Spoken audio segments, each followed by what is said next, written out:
Nous allons commencer ce matin en nous rappelant des bienfaits du Seigneur. La Bible dit dans le livre des psaumes, c'est le roi David qui a fait une prière à Dieu.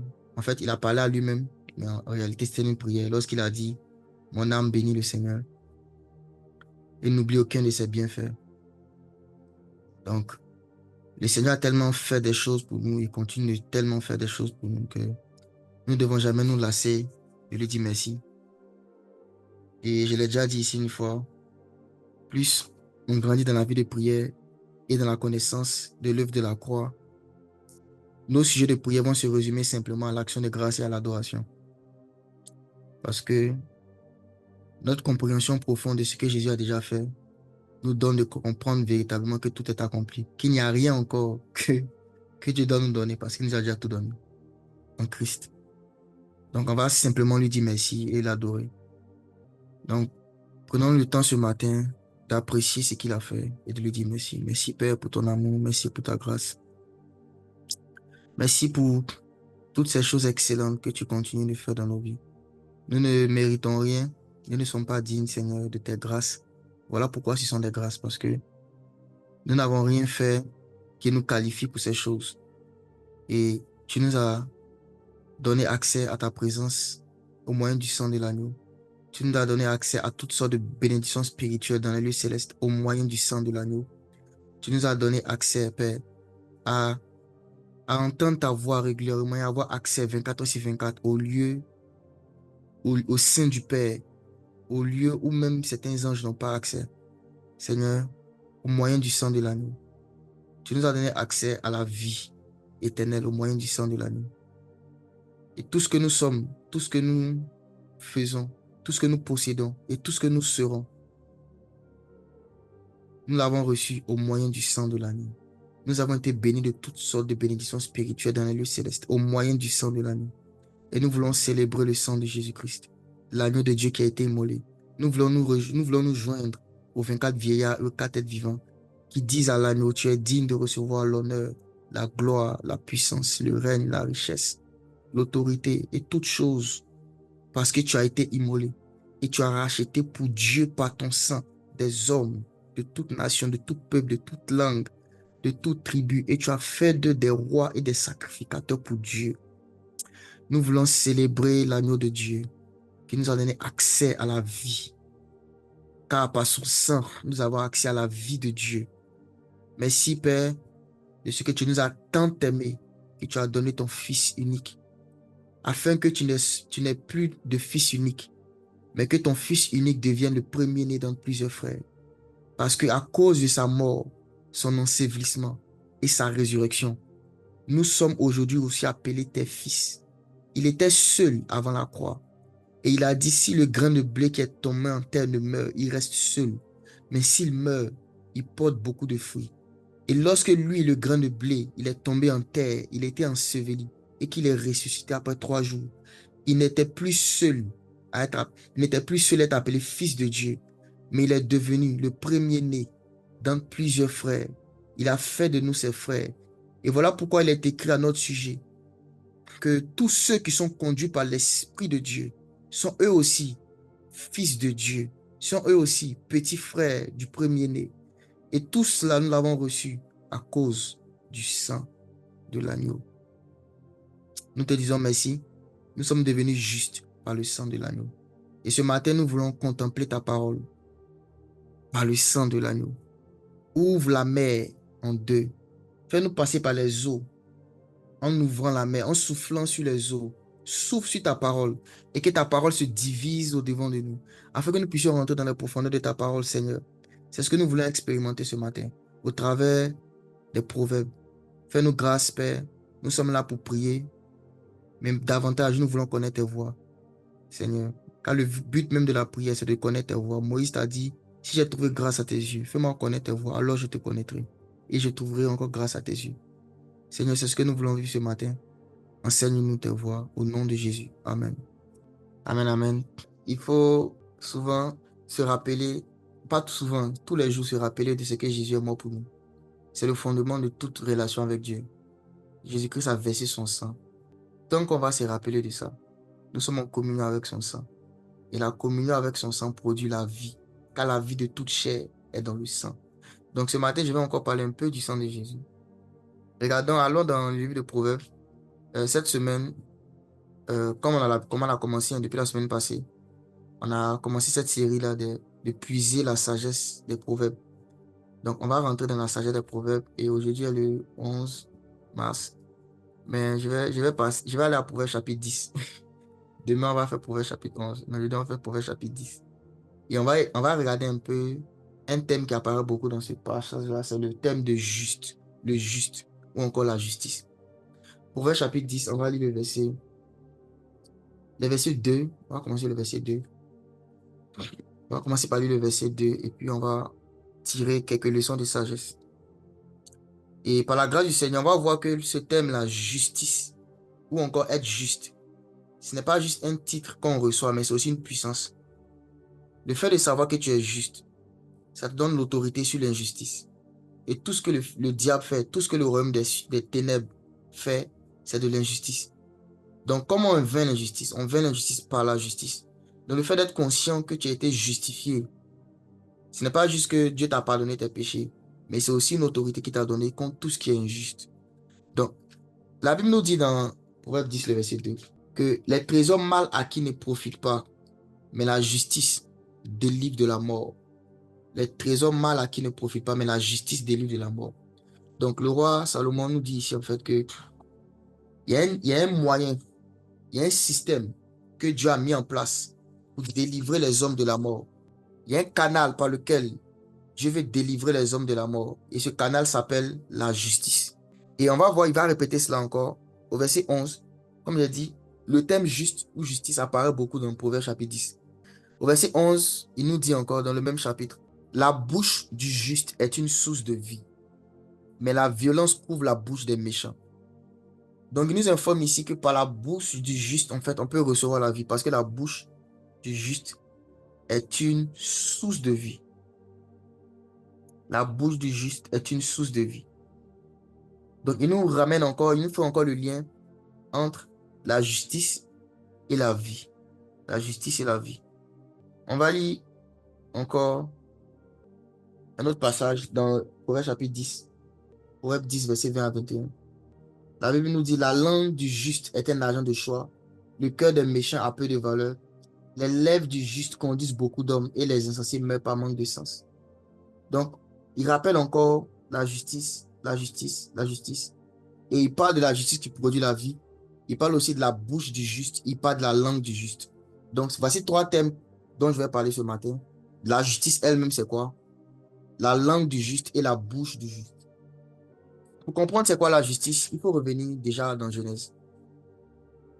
Genèse chapitre 2, chapitre 1, chapitre 2, chapitre 3, mais précisément chapitre 3. La Bible dit que Dieu a planté un jardin en Éden, il a mis l'homme et la femme. Ils étaient censés cultiver et garder le jardin. Mais l'homme et la femme étaient nus, n'avaient point honte. La raison pour laquelle ils n'avaient pas honte, c'est parce qu'en fait, ils étaient revêtus d'un vêtement spirituel. Ce vêtement spirituel-là, on ne pouvait pas le voir avec les yeux physiques parce que, justement, c'était un vêtement spirituel. Mais à l'époque, avant le péché, l'homme et la femme ils avaient une dualité qui était de telle sorte qu'ils pouvaient naviguer à la fois dans le monde physique et dans le monde spirituel. Il n'y avait pas de barrière. Il n'y avait pas la barrière du péché. Donc, ils étaient capables de voir parfaitement dans le monde physique et parfaitement dans le monde spirituel. Et à cause de cela, ils pouvaient percevoir ce vêtement de gloire, ce vêtement de justice qui était sur eux. Ce vêtement-là, en fait, qu'ils portaient, qui n'était pas physique, c'était en fait la justice. Pourquoi je dis que c'était la justice? Parce qu'on retrouve le vêtement, en fait, dans Apocalypse 19. La Bible nous dit que l'Église, l'épouse de l'agneau, est revêtue d'un fin lin. Apocalypse 19, je pense, c'est le verset 8. Et ce fin lin, c'est la justice des saints. Le fin lin, c'est la justice des saints. Le fin lin, c'est l'habit, en fait, de ceux qui sont irréprochables devant Dieu. Vous allez remarquer dans les Écritures que à chaque fois que Dieu veut donner un statut à quelqu'un, un statut de quelqu'un qui est irréprochable, quelqu'un qui l'a lavé, qui l'a purifié, il va toujours lui donner un nouveau vêtement. Il va toujours lui donner un nouveau vêtement. Et on voit ça dans plusieurs paraboles. La parabole du fils prodigue, bon, l'histoire du fils prodigue, lorsqu'il revenait de son égarement, et que son père l'a rencontré, son père a demandé qu'on l'habille, qu'on lui mette un nouveau vêtement. C'est ça la justice en fait. C'est un vêtement spirituel que Dieu donne à un individu pour attester que cette personne est irréprochable à ses yeux. Quand Dieu considère que tu es irréprochable à ses yeux, et quand il voit qu'il n'y a rien de mauvais, il n'y a rien de mal en toi, il y a un vêtement qui vient sur toi, qu'on appelle le fin lin. C'est pur, un vêtement pur et saint. Ça représente la justice. Voilà pourquoi lorsque l'homme et la femme ont péché dans Genèse chapitre 3, ils avaient perdu la justice de Dieu. Et qu'est-ce qui s'est passé? Ils se sont sentis nus. Et ce besoin de se vêtir-là, ils l'ont interprété dans le sens où ils devaient aller prendre des feuilles de figue. Et la Bible nous dit qu'ils se sont approchés d'un arbre qu'on appelle le figuier. Le figuier. C'est un arbre très important parce qu'on le retrouve ce même arbre dans l'histoire du dernier Adam, Jésus-Christ, lorsqu'il est venu. Donc, ils sont approchés du figuier et auprès du figuier, ils n'ont pas cherché des fruits, ils ont cherché des feuilles. Lorsqu'ils sont approchés du figuier, ce qui les intéressait, c'était des feuilles. Et avec les feuilles de figue, ils sont cousus des vêtements et ils ont porté ces vêtements-là, des feuilles de figue. Mais la Bible nous dit que lorsque Dieu est venu, Dieu a vu qu'ils avaient porté des feuilles de figue. Et Dieu a tué des animaux. Il a pris la peau de ces animaux et il les a revêtus. Pourquoi? Parce que les feuilles de figue ne pouvaient pas les revêtir. Et on voit ici un message prophétique dans le sens où le figuier représente Israël et les feuilles de figue représentent la loi de Moïse. C'est une image de la loi de Moïse et des œuvres de la loi. Et l'homme et la femme qui ont péché, qui avaient honte de Dieu, ont cherché la justification dans la loi. Ils ont cherché à se couvrir dans la loi. Si vous lisez la Bible attentivement, pour ceux qui le font, vous allez vous rendre compte que dans beaucoup de paraboles, dans beaucoup d'histoires, le figuier parle d'Israël. Et les feuilles, ça parle en fait de ce qui est sorti d'Israël, qui est la loi de Moïse, qui dit que la justice s'obtient par les œuvres. Celui qui pratique ses œuvres vivra par elles. C'est celui qui pratique ses œuvres qui vivra par elles. Ça, c'est le principe de la loi. Il faut pratiquer les œuvres et puis atteindre une statut où tu deviens irréprochable devant Dieu. On a accompli toutes les œuvres que Dieu a demandées. C'est après avoir accompli tout ce que Dieu aura demandé que tu vas devenir juste. Et c'est ce qu'on retrouve dans Genèse.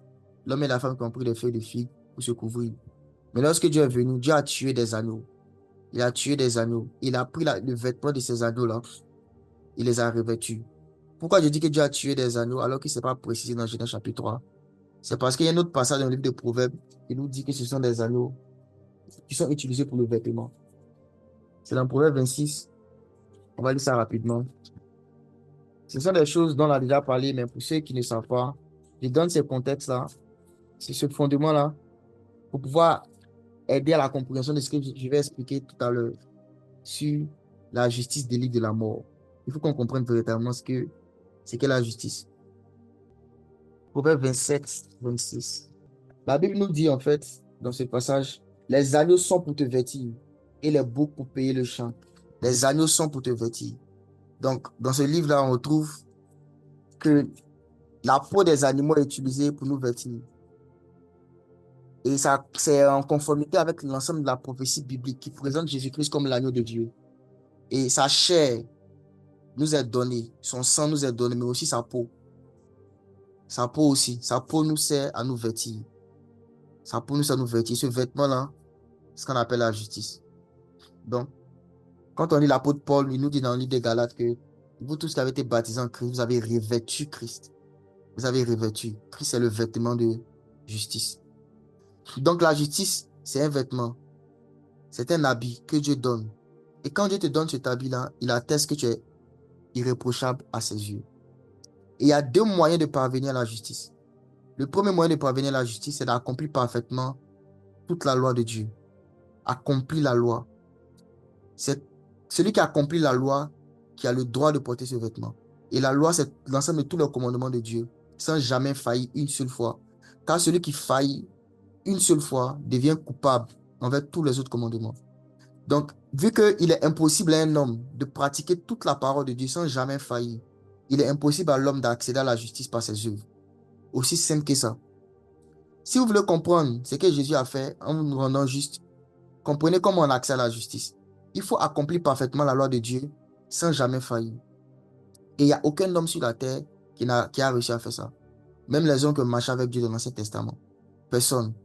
Et le seul qui a accompli la loi, c'est Christ. Voilà pourquoi à la croix, il a dit tout est accompli. Il a dit, je ne suis pas venu abolir, mais accomplir la loi. Pourquoi? Parce que lorsqu'il a accompli la loi, qu'est-ce qu'il a fait? Il a obtenu le droit d'avoir ce vêtement-là et de le distribuer à toute personne qu'il veut. La justice. Et donc, nous, maintenant, on n'a pas besoin d'accomplir la loi parce que Christ a déjà accompli. Ce qu'on fait, on se cache en Christ. Et on voit une préfiguration, une belle préfiguration de cela dans l'histoire d'Isaac et ses deux fils. Isaac voulait bénir son fils aîné, son premier-né. Il voulait bénir son premier-né. Et il lui a dit, va dans la forêt, va dans les champs, prends un animal, chasse un animal, fais-moi aimer le mec que j'aime et je te bénirai. Mon âme te bénira. Donc, ce qu'Isaac a établi comme loi, c'est que le premier-né devait aller faire des œuvres. Le premier-né devait aller se battre. Il devait aller chercher des choses. Le premier-né devait faire des œuvres. Et quand il allait faire ces œuvres-là, il allait avoir accès à la bénédiction du Père. C'était ça la condition. Toi, le premier-né, va accomplir ses œuvres et tu auras accès à la bénédiction du Père. Mais la Bible nous montre que celui qui n'avait pas le droit d'avoir accès à cette bénédiction, qui n'a même pas fait d'œuvre, le second, Jacob, il a juste porté le vêtement du premier. Et il a porté le vêtement du premier et il a apporté le repas au Père. Et si vous lisez même, le repas est très prophétique. Il a apporté de la viande, du pain et du vin. Mais on n'a pas le temps de commenter cela. Je veux seulement parler de l'aspect où il a porté les habits d'Esau. Et quand il est arrivé devant Isaac, Isaac était un prophète. Il lui a dit, ta voix est la voix de Jacob. Donc, Isaac savait que c'était Jacob. Il dit, ta voix est la voix de Jacob. Mais comme c'était un prophète et que les prophètes sont animés par l'esprit de prophétie qui rend témoignage de Jésus, il a quand même béni Jacob. Pourquoi? Parce que Dieu ne bénit pas un individu sur la base de sa voix. Dieu bénit un individu sur la base de son vêtement. C'est sur la base de ton vêtement que Dieu te bénit. Quand on s'approche de Dieu, ce que Dieu regarde, c'est le vêtement qu'on a porté. Et celui qui a le vêtement de Christ, il est qualifié pour recevoir la bénédiction. Le vêtement de Christ, c'est ce qui nous qualifie pour avoir accès aux bénédictions du Père. La justice. Donc, le deuxième moyen d'avoir accès à la justice, c'est par la foi. Le premier moyen, c'est par les œuvres. Et il est impossible d'avoir accès à la justice par les œuvres. Seul Christ a accompli toutes les œuvres. Donc, le seul moyen qui nous reste à nous, c'est le moyen de la foi. Et c'est ce que Jacob a porté le vêtement de son frère. Il était pas qualifié. Au contraire même, il était un menteur. Il était disqualifié. Mais parce qu'il a porté le vêtement, et il a mis sa foi dans le fait que ce vêtement-là était suffisant pour le rendre agréable au Père, il a eu accès à la bénédiction d'Isaac. Il a eu accès, et la promesse que Dieu a faite à Abraham lui a été transférée. Sur la base de quoi? Pas sur la base de ses mérites. Il n'est même pas allé dans la forêt pour aller se battre. Alors que c'est le premier-né qui allait se battre. C'était une image du fait que c'est Christ qui allait aller dans les champs. C'est Christ qui allait faire les sacrifices. C'est Christ qui allait se battre. Mais c'est nous qui allons être bénis. C'est Christ qui allait faire le travail. Et c'est Christ qui, normalement, qui mérite la bénédiction du Père. Mais c'est nous qui allons recevoir la bénédiction. Alors que nous, c'est nous les gens inqualifiés, les menteurs, les trompeurs. Mais c'est nous qui recevons la bénédiction. Pourquoi? Parce qu'on va porter son vêtement. Le vêtement de Christ qu'on appelle la justice. Donc maintenant, si on a bien compris c'est quoi la justice, et qu'on a compris qu'il est impossible d'avoir accès à la justice par les œuvres, c'est seulement par la foi en Jésus et la réception d'un vêtement qu'on reçoit de lui. Et la Bible nous dit le juste vivra par la foi. Il faut que ta compréhension de la justice, de celui qu'on appelle juste là, soit changée. Vois le juste comme celui qui est habillé de Jésus, pas comme celui qui ne fait jamais d'erreur. Parce que celui qui ne fait jamais d'erreur n'existe pas, à part en Christ. C'est en Christ, c'est en Christ que on devient parfait. Mais hors de Christ, toute notre justice est comme un vêtement souillé. C'est en Christ qu'on est parfait.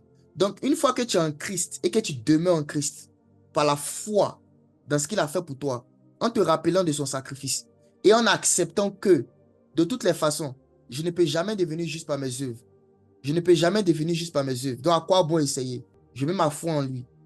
Donc, quand je pratique les œuvres de justice, ce n'est pas pour devenir juste, c'est pour prouver que j'étais justifié.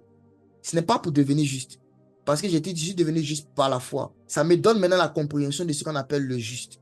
Maintenant, regardons Proverbe, notre passage de Proverbe 10, verset 2. La Bible nous dit la justice délivre de la mort. La justice délivre de la mort. Ça veut dire en fait que ce vêtement de justice qu'on reçoit de Christ, c'est ça qui nous délivre de la mort éternelle, qu'on appelle l'enfer. Ce vêtement de justice qu'on reçoit de Jésus, c'est ça qui nous délivre de la mort. Mais ce passage ne parle pas que de cela. Cela parle du fait que celui qui a le vêtement de justice peut délivrer les autres de la mort. Celui qui a le vêtement de justice, celui qui est habillé de Christ, il peut délivrer les autres de la mort. Et la mort a plusieurs manifestations. La mort se manifeste comme la maladie. La mort se manifeste comme les oppressions démoniaques. La mort se manifeste comme tout ce qui est contraire à la vie de Dieu. Tout ce qu'on ne peut pas retrouver en Dieu et tout ce qu'on ne peut pas retrouver dans le plan de Dieu, dans la volonté parfaite de Dieu, c'est la mort. Et celui qui est habillé de la justice, la Bible nous dit que cette justice qu'il a comme vêtement délivre de la mort. Donc, première information que je veux donner à celui qui m'écoute ici, ce matin, c'est que le fait d'être justifié par le sang de l'agneau, tu as déjà reçu une onction pour délivrer les gens de la mort. La justice que tu as reçue, c'est une onction déjà disponible pour délivrer les hommes de la mort. Ce n'est pas que tu vas recevoir la justice et puis après tu vas recevoir autre chose. C'est ta connaissance, ton illumination. Parce qu'on est dans un royaume qu'on appelle le royaume de la lumière. Le royaume de la lumière qui s'oppose au royaume des ténèbres. La lumière aussi parle de la compréhension. Ça veut dire que ce qui fait la force ou l'autorité ou la puissance de quelqu'un dans ce royaume-là, c'est son niveau de compréhension. Et même encore, ce qu'on appelle l'onction. L'onction fait quoi? L'onction enseigne. Ça veut dire que l'onction vient te donner une compréhension en fait. C'est ta compréhension là qui va déterminer le niveau de résultat que tu vas avoir. Et le Seigneur nous dit ici que la justice délivre de la mort. Ça veut dire que du moment où tu es habillé de Christ, tu es qualifié pour délivrer de la mort. C'est déjà une qualification. Du moment où tu as reçu le vêtement qu'on appelle la justice. Parce que ce vêtement-là, il détruit les œuvres injustes, les œuvres produites par le royaume des ténèbres. Donc voici le premier sujet de prière pour lequel on va prier ce matin. Tu vas dire, Seigneur, donne-moi de saisir cette vérité, de comprendre cette vérité, de comprendre que je suis habillé d'un vêtement qui me qualifie pour délivrer des gens de la mort. C'est comme un militaire qui a porté son habit de militaire. Christ est un vêtement. Et quand la Bible dit porter, prenez par-dessus tout l'armure de Dieu, portez l'armure de Dieu, revêtez-vous de l'armure de Dieu. C'est d'abord par la conscience. Je disais il y a quelques semaines à des frères que la spiritualité d'un homme se joue simplement sur le niveau de conscience qu'il a. Toutes les choses spirituelles que tu peux expérimenter dépendent de ton niveau de conscience. Donc même quand tu pries et tu jeûnes, c'est pour à la fin atteindre un niveau de connaissance et de conscience. C'est pour ça que l'apôtre Paul a prié. Il dit, Père, je prie pour les chrétiens d'Éphèse, que tu leur donnes un esprit de sagesse et de révélation, afin qu'ils sachent quelle est l'espérance qui s'attache à ton appel et quelle est l'infinie grandeur de ta puissance qui se manifeste avec efficacité par la vertu de ta force. Qu'ils sachent. Donc tu vas dire, Seigneur, je veux avoir cette parole-là. Je veux qu'elle illumine mon esprit pour que je comprenne la profondeur de ce que tu appelles la justice. Que le fait que je suis en toi, que j'étais lavé par le sang de l'agneau, j'ai été aussi habillé par la peau de l'agneau. Je n'ai pas seulement été lavé par son sang, j'ai été aussi habillé par sa peau. J'ai revêtu Christ. Et ce revêtement-là, c'est aussi un revêtement d'autorité contre la mort, car la justice délivre de la mort. Prions le Seigneur. Père, nous te prions ce matin. Ce matin, nous te prions parce que nous savons une chose. Ton peuple est détruit parce qu'il lui manque la connaissance. Ton peuple n'est pas détruit parce qu'il lui manque l'aide du Saint-Esprit. Ton peuple n'est pas détruit parce qu'il lui manque la Bible. Ton peuple n'est pas détruit parce qu'il lui manque les jeûnes et la prière. Ton peuple est détruit parce qu'il lui manque la connaissance. Et Seigneur, ce matin, nous voulons entrer dans un niveau de connaissance qui est tel que nous rentrons dans la conscience que nous avons reçu un vêtement qui nous permet de délivrer de la mort et de toutes ses manifestations. En nous habillant de Christ, nous avons l'autorité et la puissance pour délivrer de la mort. Seigneur, ce matin, nous te prions, fais-nous grâce de comprendre et de saisir ces vérités qui peuvent paraître élémentaires et simples, mais qui sont profondes. Seigneur, nous voulons valoriser et apprécier ce que tu as fait à la croix. Ce que tu as fait à la croix, Seigneur Jésus, le sang que tu as versé, Ce n'est pas seulement pour le pardon de nos péchés et ça s'arrête là. Mais tu as versé ce sang pour que nous ayons accès à un niveau d'autorité au moyen de la justice. Nous te rendons grâce, Père. Nous voulons quitter ce temps de prière ce matin avec une pleine conscience, c'est que nous avons été justifiés. Et cette justice-là ne dépend pas de nos œuvres, mais dépend de notre foi dans ce que tu as fait. Aide-nous, Père, à comprendre ces choses et à les garder dans nos cœurs. Tu as dit, mon fils, incline ton oreille à ma parole. Prête attention à mes commandements. Ne les éloigne pas de tes yeux. Garde-les dans ton cœur. Car elles sont la vie pour ceux qui les trouvent. Nous avons trouvé ta parole. Nous voulons les garder dans notre cœur parce que nous savons que ta parole, c'est la vie pour ceux qui trouvent ta parole. Merci Seigneur Jésus. Ce matin, donne-nous d'élever ton niveau de compréhension de la justice. Car la justice délivre de la mort. Au nom de Jésus. Je vais ajouter une chose sur la justice. Vous savez, quand la Bible dit qu'il est impossible d'atteindre la justice par la loi, les œuvres de la loi, il faut comprendre la différence entre les œuvres de la loi et les œuvres de la grâce. Parce que la justice de Christ n'est pas une justice sans œuvre. Elle manifeste des œuvres, mais ce ne sont pas des œuvres de la loi, ce sont les œuvres de la foi. Les œuvres de la foi, la différence entre les œuvres de la foi et les œuvres de la loi, c'est que les œuvres de la loi, tu les fais pour obtenir quelque chose. Mais les œuvres de la foi, tu les fais parce que tu as obtenu quelque chose. Je vais répéter. Les œuvres de la loi, tu les fais parce que tu veux obtenir quelque chose. Mais les œuvres de la foi, tu les fais parce que justement, tu as obtenu quelque chose. C'est parce que tu as déjà été justifié que tu pratiques la justice. Mais dans la loi de Moïse, c'est parce que tu veux être justifié. Et il y a beaucoup d'entre vous connectés ce matin. Vous obéissez à la parole de Dieu, vous vous sanctifiez parce que vous voulez vous sentir juste. Et vous savez, cette mentalité-là, ça vous fait que vous êtes déchus de la grâce. La Bible dit que tous ceux qui cherchent la justification dans la loi, là, vous êtes déchus de la grâce. Vous vous sanctifiez parce que vous voulez vous sentir juste devant Dieu. Et ça, c'est un problème. Il ne faut pas se sanctifier et pratiquer la justice parce que vous voulez vous sentir juste. Il faut se sanctifier parce que vous êtes reconnaissant de ce que Christ vous a donné la justice gratuitement. Ça peut paraître simple ce que j'ai dit, hein, mais c'est profond. Parce que quand tu te sanctifies et tu pratiques la parole de Dieu, parce que tu veux devenir, tu veux que Dieu te voie comme juste, c'est l'orgueil. Et c'est parce que tu penses que tes œuvres-là sont suffisantes. Et regardez cette belle image-là. Dans la loi de Moïse ne peut jamais apporter la justice. Pourquoi? La loi de Moïse contient la sagesse, mais ne contient pas la justice. Vous allez voir que quand Moïse est monté sur la montagne, la Bible nous dit que son visage rayonnait, son visage brillait. Lorsqu'il est descendu de la montagne, le peuple d'Israël voyait que son visage brillait. Il fallait qu'il mette un voile. Et dans Ecclésiaste 8, le verset 1, la Bible nous dit que la sagesse d'un homme fait briller son visage. La sagesse d'un homme fait briller son visage. Donc, on voit que dans la loi de Moïse, il y a la sagesse. Parce que Moïse, lorsqu'il est monté sur la montagne, son visage brillait. Mais le vêtement de Moïse ne brillait pas. Rappelez-vous, le vêtement, c'est la justice. Son vêtement ne brillait pas. Et maintenant, Christ, des années plus tard, il monte aussi sur la montagne avec 3 de ses disciples. Et la Bible dit que Moïse et Élie lui apparaissent. Il discute avec eux. Et pendant que Moïse et Élie apparaissent, la Bible dit qu'il fut transfiguré devant eux. Et quand il fut transfiguré, son visage et ses vêtements brillaient. Donc, Jésus nous informe que dans la grâce, là, il n'y a pas seulement la sagesse, il y a aussi la justice. Pourquoi? Parce que le vêtement qui brille, ça part de la justice. Et le vêtement qui brille, on ne retrouve pas ça dans la loi de Moïse. Dans la loi de Moïse, on retrouve simplement le visage, la sagesse. On retrouve la compréhension. On retrouve la parole de Dieu, la sainteté de Dieu. Mais on ne retrouve pas la capacité de dominer sur le péché. On ne retrouve pas la capacité de dominer sur les démons. C'est seulement en Christ que le vêtement brille. Le vêtement. Et vous allez voir que la femme qui avait la perte de sang pendant 12 ans, elle ne voulait pas toucher Jésus. Lisez bien l'histoire. Ce qu'elle voulait toucher, c'était le vêtement de Jésus. Ce n'est pas Jésus qu'elle voulait toucher, c'est ce qui était sur lui. Ce qui était sur lui, c'était son vêtement, c'était sa justice. C'est son vêtement qu'elle voulait toucher. Ce vêtement qui avait brillé, c'est ce vêtement qu'elle devait toucher. C'est ce qui l'intéressait parce qu'elle savait que la justice délivre de la mort. La justice délivre de la mort. Et la maladie qu'elle avait, c'était la manifestation de la mort. Donc, il fallait qu'elle touche son vêtement. Elle n'a pas dit, je vais toucher Jésus. Elle dit, je vais toucher seulement son vêtement. C'est ce qu'elle voulait toucher, la justice. Ce qui était sur Christ. C'est ce qui délivre de la mort. Et c'est ce qui brillait. C'est ce qui brillait. Donc, on ne trouve pas la justice dans la loi. Ce que j'explique paraît simple. Mais quand vous vous sanctifiez, s'il vous plaît, dans votre cœur, ne vous dites pas que c'est ça qui va faire que Dieu va vous agréer. C'est le sang de Jésus seul qui nous rend agréable à Dieu. Quand on s'est sanctifié, on obéit à Dieu, c'est par action de grâce. Et c'est parce que on veut montrer que si notre Père nous a justifiés, ce qu'il a fait n'était pas gratuit. Donc, je ne me sens pas plus juste quand je pratique la parole de Dieu. Je me sens plus juste quand je médite sur le sang de Jésus. C'est une différence fondamentale.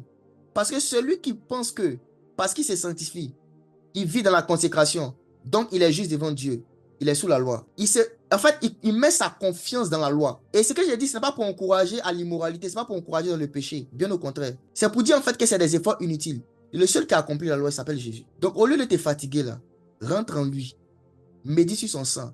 Honore son sang par ta vie. Mais dans ta tête, garde à l'esprit que peu importe la vie de sanctification que je vais avoir, ça ne sera jamais suffisant devant Dieu. C'est seulement le sang de l'agneau qui m'a donné accès à sa peau, son vêtement, qui est venu sur moi et qui délivre de la mort.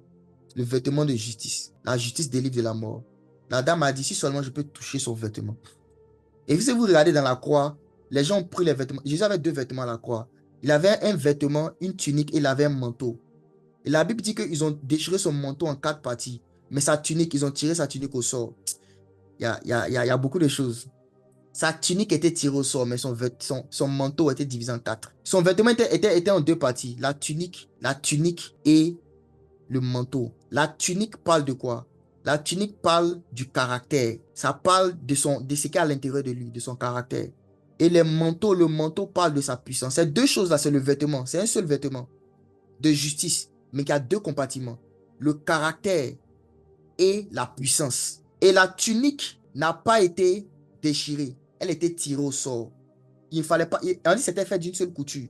Il ne fallait pas altérer le caractère. Il ne faut pas toucher le caractère.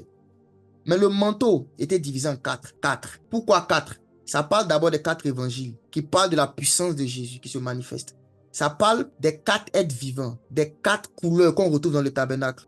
Le chiffre 4 est beaucoup présent dans le livre de la croix. Je n'ai pas forcément le temps d'expliquer là maintenant. Je pense qu'il y a quelques années, on a fait un enseignement dessus sur la chaîne du CFC. Mais pour aller vite, la justice en fait, c'est un vêtement qui a 2 aspects. Ça te donne un caractère, le caractère de Christ, mais ça te donne aussi quoi? La puissance. Et il faut croire en ça. L'habit qui est sur Jésus, Jésus l'a mis sur toi.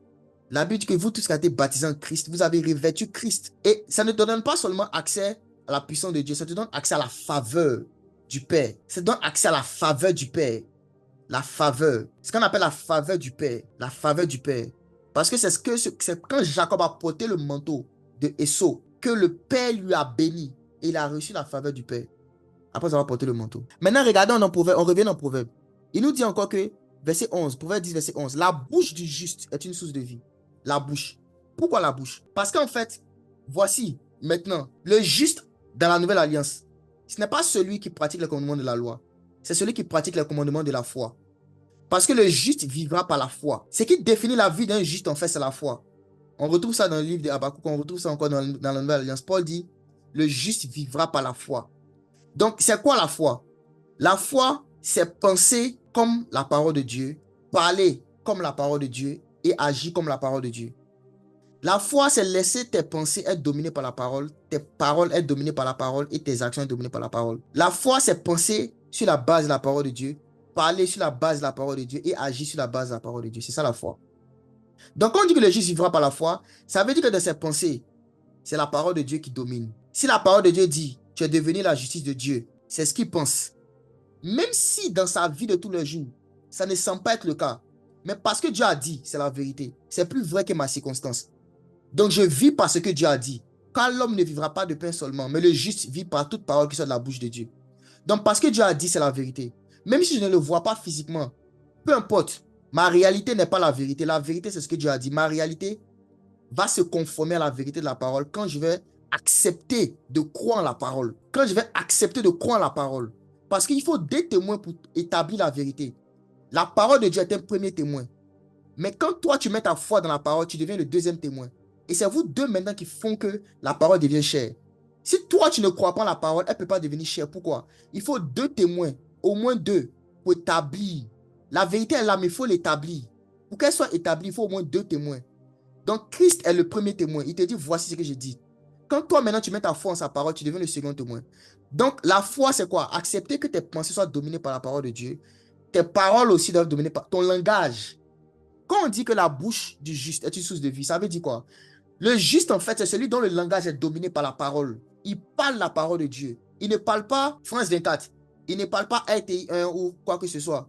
Ou n'importe quel média, CNN, BBC. Le juste, c'est celui qui parle la parole. Ça veut dire que les paroles qu'il dit là sont conformes à ce que Dieu a dit. Il ne fait que répéter ce que Dieu a dit. Même si ça ça semble ne pas se conformer à ce qu'il voit. Le juste ne vit pas par la vue, il vit par la foi. Vous savez, le contraire de la foi, ce n'est pas l'incrédulité, c'est la vue. Paul a dit, nous ne marchons pas par la vue, mais nous marchons par la foi. Ça veut dire que celui qui veut avoir la foi, il doit accepter, il doit renoncer à ce qu'il voit. Je répète ce que j'ai dit. Le contraire de la foi, ce n'est pas forcément l'incrédulité. L'apôtre Paul a dit que nous marchons par la foi, non par la vue. Ça veut dire en fait que Paul oppose la foi à la vue. Donc, celui qui veut regarder, avant de parler là, ce qui va se passer, c'est qu'il ne va pas avoir la foi. Celui qui veut marcher par la vue ne peut pas marcher par la foi. Celui qui veut marcher par les émotions, la foi, ce n'est pas les émotions. Ce n'est pas genre je sens. Ça n'a rien à voir avec ce que tu sens. La foi, c'est ce que Dieu a dit. Ce que Dieu a dit, tu le déclares de ta bouche. Tu acceptes de le dire de ta bouche. Donc, si Dieu dit, telle situation, je règle, toi tu parles comme Dieu parle. Voilà pourquoi la Bible nous dit que la bouche du juste est une source de vie. Parce que la source de vie en réalité, c'est la parole. En elle était la vie. Si vous regardez dans Jean chapitre 1, la Bible nous dit, au commencement était la parole était avec Dieu et la parole était avec Dieu. Toutes choses ont été faites par elle et rien de ce qui a été fait n'a été fait sans elle. En elle était la vie et la vie était la lumière des hommes. Donc, la vie se trouve dans la parole de Dieu. Et lorsque nous acceptons que la parole de Dieu rentre dans notre bouche et sorte, on est en train de quoi? Déclarer la vie. Voilà pourquoi la plupart des Juifs, lorsqu'ils veulent lire les Écritures, ils lisent à haute voix. Ils utilisent leur bouche. Et dans Josué 1, il dit que ce livre de la loi ne se donne point de quoi? De ta bouche. De ta bouche. La bouche est un instrument de manifestation des promesses de Dieu. Lorsque tu déclares les paroles de Dieu avec ta bouche. Voilà pourquoi la langue, la bouche du juste, quand tu es justifié là, utilise ta bouche pour déclarer la parole. La bouche n'est pas là pour communiquer. Regardez bien dans Genèse. Lorsque Dieu a parlé la première fois, ce n'était pas pour communiquer. Hein. C'était pour emmener à manifestation une chose qui était cachée. La lumière était cachée. Il voulait que la lumière se manifeste. C'est pourquoi Dieu a parlé. Donc, il y a des bénédictions spirituelles que Dieu a données à l'Église, à nous qui sommes des justes. Mais ces bénédictions-là ne se manifestent que lorsqu'on ouvre notre bouche et on parle. Il faut parler. Et ce mystère, on le voit dans la vie de Jésus appliqué de manière extraordinaire. Jésus, tout ce qu'il faisait, l'annonçait. Déjà, même dans Genèse 1, on voit que tout ce que Dieu veut faire, il parle d'abord avant de faire. Mais notre Seigneur Jésus-Christ nous l'a montré par tellement d'exemples. Il partait ressusciter une fille. On lui a dit la fille, elle est morte. Il dit non, elle dort. Vous pensez qu'il a dit ça comme ça? Il a dit elle dort. Pourquoi? Parce qu'en réalité, il a envoyé sa parole avant même qu'il n'arrive là-bas. Lorsque Jésus dit qu'elle dort, il a en train de déclarer la parole de Dieu. Il savait qu'elle allait se réveiller. Et même qu'il partait à la croix, il dit, il faut que le Fils de l'homme soit livré entre les mains des anciens, des sacrificateurs. Ils le feront souffrir et il mourra. Mais après 3 jours, il ressuscitera. Jésus a prophétisé sa résurrection. Pourquoi? Parce que la parole doit précéder ce qu'il fait. Il doit répéter ce que le Père a dit. La bouche n'est pas là pour parler, pour manger. La bouche est là pour amener à manifestation des réalités spirituelles. Et voilà pourquoi la bouche du juste est une source de vie. La bouche du juste. N'utilisez pas vos bouches pour faire n'importe quoi. Voilà pourquoi l'un des critères de maturité spirituelle, l'un des critères les plus frappants de maturité spirituelle, c'est le fait de contrôler ce qu'on dit. Être capable de maîtriser ce qu'on dit. Si vous lisez le livre de Jacques, il dit qu'un homme qui est parfait, c'est celui qui contrôle sa langue. Savoir ce que tu dis parce que ta bouche produit des résultats. Quand tu es un juste là, ta bouche est une source de vie. La bouche du juste est une source de vie. Donc ta bouche en fait peut emmener la vie à manifestation. Si tu sais l'utiliser. Et comment tu l'utilises? Que ce livre de la loi. Prends la parole de Dieu. Quand tu lis la Bible, souvent, ne lis pas seulement dans ton cœur. À haute voix, qui déclare, le Seigneur est ma lumière et mon salut. De qui aurais-je crainte? Le Seigneur est le soutien de ma vie. De qui aurais-je peur? Le Seigneur est mon berger. Je ne manquerai de rien. Il me fait reposer dans de verts pâturages. Il conduit mes pas près des eaux paisibles. Il restaure mon âme. Il me conduit dans les sentiers de la justice à cause de son nom. Quand je marche dans la vallée de l'ombre de la mort, je ne crains aucun mal, car tu es avec moi. Ta houlette et ton bâton me rassurent. Il faut parler la parole. La bouche n'est pas là pour manger, les frères. Que ce livre de la loi ne se loigne point de ta bouche, car tu es injuste. Et utilise ta bouche comme on appelle ça, un canal de transfert entre le monde spirituel et le monde physique. C'est ce que la bouche est. C'est un canal. Donc, tu vas dans les Écritures, tu trouves ce que Dieu a dit et tu utilises ta bouche pour emmener ça à la manifestation. En quoi? En parlant. En parlant. Parle. Ouvre ta bouche. Prophétise. Il a dit à Ézéchiel, fils de l'homme, ses os peut-il revivre? Prophétise. Prophétise avec sa bouche que Ézéchiel a emmené les os là, à la vie. Il dit prophétise, fils de l'homme. C'est de ça qu'il s'agit. C'est de ça qu'il s'agit. Regardons, continuons. la bouche du juste. Voilà pourquoi il faut que nous fassions attention à nos bouches. Car la bouche du juste est une source de vie, est une source de vie. On peut produire la vie au travers de notre bouche, avec la parole de Dieu. Tu prends la parole de Dieu, tu la mets dans ta bouche et tu la cites par la haute voix. Voilà pourquoi, quand on doit prier pour des malades ou chasser des démons, qu'est-ce qu'on fait? On parle. Pourquoi? Parce que la bouche du juste est une source de vie. La bouche du juste produit la vie. Même ce matin, ce petit enseignement que nous sommes en train de faire, qu'est-ce qui produit? C'est la vie. Car la bouche du juste produit la vie. Tu vas faire le deuxième sujet de prière. Tu vas dire, Seigneur, apprends-moi à contrôler, à comprendre l'importance de ma bouche. Depuis que je suis devenu juste là, ma bouche n'est plus juste une bouche pour manger. Ce n'est pas juste une bouche pour causer. C'est un instrument de canalisation et de manifestation de la vie. Et je ne dois pas jouer avec ma bouche. Tu vas dire, Seigneur, rends-moi conscient de l'importance de ma bouche. Rends-moi conscient. Est-ce qu'on peut prier? Oh Père, nous comprenons, Père, ce matin que la bouche du juste est un instrument de vie, est une source de vie. Et nous ne voulons pas banaliser, négliger ou mépriser cet instrument spirituel que tu nous as donné, qu'est la bouche. Tu as dit que ce livre de la loi ne s'éloigne point de ta bouche. C'est ce que tu as dit. Parce que tu veux que ta parole soit dans notre bouche. Qu'on puisse la dire, qu'on puisse la dire, la parler à haute voix. Que nous puissions dire ta parole. Tu veux que ta parole soit dans notre bouche. Et nous prions ce matin, Père, que tu nous donnes la grâce de comprendre l'importance de la bouche du juste. Donne-nous de comprendre l'importance de la bouche du juste, Seigneur. Oh, nous te bénissons de ce que tu le fais. Au nom de Jésus. Amen. On continue.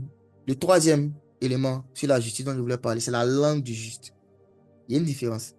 Regardons le verset 20. Proverbe 10, verset 20. Il dit, la langue du juste est un agent de choix. Et le cœur des méchants a peu de valeur. Après, il nous dit au verset 21, les lèvres du juste conduisent beaucoup d'hommes. Et les insensés meurent par manque de sens. La langue du juste. La langue du juste, en fait, c'est quoi? C'est un langage. C'est une langue. Ce n'est pas l'organe, hein. Ce n'est pas l'organe langue là. C'est un langage qu'on appelle la langue du juste. Vous savez, notre Seigneur Jésus a fait une promesse dans Marc chapitre 16. Il a dit, voici les signes qui accompagneront ceux qui vont croire en mon nom. Donc ceux qui vont croire en son nom, là, il a donné des signes qui vont les accompagner. 1, ils chasseront les démons. 2, ils parleront de nouvelles langues. Donc le Seigneur a fait une promesse, c'est que il y a de nouvelles langues qui vont être données. Donc quand on dit le don de parler en langue, ce n'est pas exact. En fait, c'est le don de diversité des langues. Quand on dit parler en langue, on a l'impression que c'est une seule langue en fait. C'est plusieurs langues. Il a dit, ils parleront de nouvelles langues. C'est des langues. Il y en a beaucoup. Dieu n'a pas une seule langue. Il en a beaucoup. Dans le royaume des cieux, il y a beaucoup de langues. Il y a beaucoup de races d'anges. Il y a beaucoup d'individus. Même sur la terre encore, il y a beaucoup de langues. Donc, Jésus nous parlait des langues, de la création. Tout ce que Dieu a créé qui est la vie en lui ou en elle, a une langue. Les arbres ont un langage, ont une langue. La nature a une langue. La mer a une langue. Les pierres même que vous voyez ont une langue. Jésus a dit que si vous vous taisez, les pierres crieront. Les pierres crieront. Il a dit ça, c'est dans la Bible. Si vous vous taisez, les pierres crieront. Ça veut dire quoi? Les pierres parlent. Est-ce que vous savez ça? Les arbres ont une langue. Jésus a vu un arbre, un figuier. Voilà, Dieu merci, je reviens dessus. On a vu que le premier Adam est allé prendre un figuier et au lieu de chercher des fruits, il a pris des feuilles. Le dernier Adam aussi s'approche d'un figuier et il dit au figuier, je veux ton fruit. Le figuier dit, je n'ai pas de fruit. Il dit, bon, tu seras maudit. Pourquoi Jésus a fait ça? Parce qu'en réalité, le figuier est celui qui avait habillé le premier Adam. Alors que c'est lui, Christ, qui est censé habiller l'homme. Donc Jésus vient rétablir ça. Et quand il s'approche du figuier, le figuier a voulu le traiter comme il a traité le premier Adam en lui donnant des feuilles. Et Jésus a dit, non, moi je ne suis pas venu pour des feuilles. Parce que je suis le vêtement. Jésus a maudit le figuier. Donc, quand il maudit le figuier, il lui parle dans un langage que le figuier comprend. Donc, l'arbre est un langage. Je vous dis, tout ce que Dieu a créé a une langue. Donc, celui qui comprend la langue, il peut contrôler tout. En fait, je vais ouvrir votre esprit. Hein. Vous pouvez contrôler tout ce qui est dans la nature si vous comprenez le langage. Josué connaissait le langage de la lune et du soleil. Voilà pourquoi il a dit, lune, arrête-toi. Arrête ta course, soleil, arrête-toi. Il connaissait le langage. Tout ce que Dieu a créé un langage. Voilà pourquoi il a dit, vous parlerez des nouvelles langues. Et Dieu contrôle toute sa nature par des langages. Quand on dit qu'au commencement était la parole, rien n'était été fait sans la parole là. La parole dont on parle là, c'est des codes, c'est des langages particuliers. Et Dieu connaît tous les langages, c'est pourquoi Dieu peut tout contrôler. Mais nous qui sommes en Christ, Dieu peut nous faire la grâce dans certaines circonstances, selon sa volonté, selon son plan, de parler des langages. Et il y a des choses qui vont obéir. Je n'ai pas parlé des démons. Je ne parle pas de l'autorité sur les démons. Je parle de la nature même. Je parle des choses. Les poissons et le langage. Au point où Jésus peut parler à des poissons. Ils viennent dans la bague des pierres. Ils viennent dans le filet de pierre, pardon. 153 poissons. Alors qu'ils étaient là, Pierre a prêché toute la nuit, il n'a rien trouvé. Il y a un langage. Et quand on dit langage, ne pensez pas forcément à ce que vous... à des syllabes. Ça peut être des sons. Tu peux commencer à émettre des sons, des gémissements, mais tu es en train de parler. Tu es en train de parler un langage. Un langage. La Bible dit que l'esprit intercède pour nous par des soupirs. On ne peut pas exprimer les soupirs que l'esprit pousse. On ne peut pas exprimer. Il dit que c'est des soupirs inexprimables. Vous parlerez de nouvelles langues. Et dans toutes les langues là, il y a une qui est particulière. Celle qui est particulière, c'est la langue universelle. L'apôtre Paul appelait ça la langue inconnue. Il dit celui qui parle cette langue inconnue là, personne ne le comprend. Personne, même les anges. Il dit c'est en esprit, c'est à Dieu ce qu'il parle. Et en esprit, il dit des mystères. Si vous lisez ça dans la Lutte seconde, c'est pas exactement comme ça.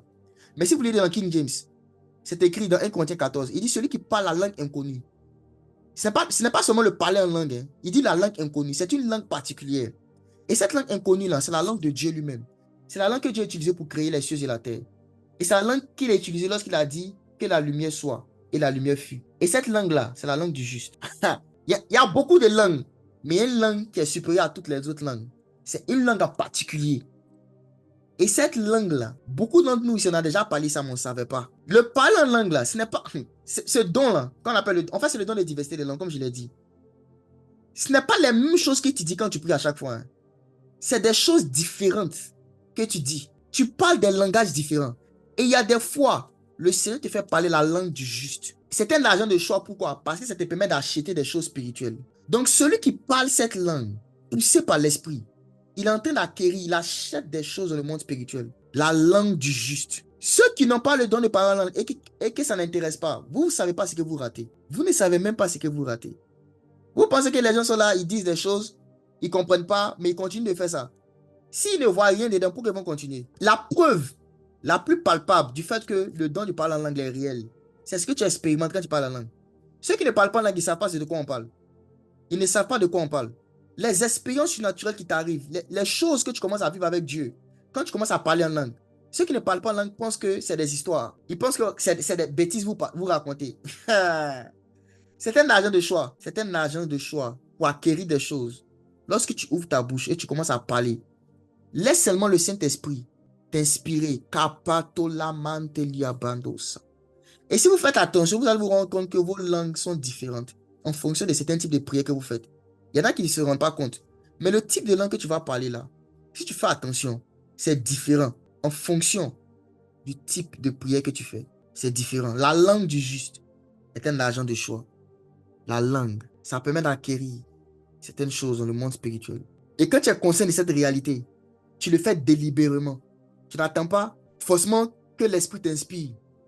Délibérément, tu le fais. Tu pratiques ça. Pourquoi? Parce que tu es conscient de ce que ça apporte. Donc, si vous êtes là connecté, on va prier en langue pendant les minutes qui restent. Il nous reste environ 3-4 minutes. On va prier en langue. On va parler en langue. Celui qui n'a pas le don, tu vas dire, Seigneur, j'aspire à ce don. Et quand on aspire au don de parler en langue, là, il faut sortir de la pensée que tu vas comprendre ce que tu dis. Et il faut sortir de la honte. Ceux qui ont honte, là, ils ne peuvent pas parler en langue. Ceux qui ont honte du Saint-Esprit ne peuvent pas parler en langue.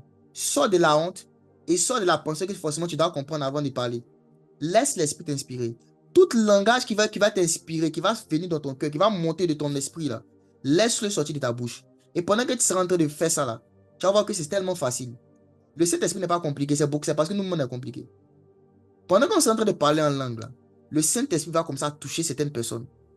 Laissez la honte de côté, soyez comme des enfants. Le royaume des cieux, c'est pour ceux qui sont comme des enfants. Quand tu veux te jouer les adultes, tu veux tout maîtriser avant de faire les choses là. Tu ne vas rien recevoir. Laisse-toi faire.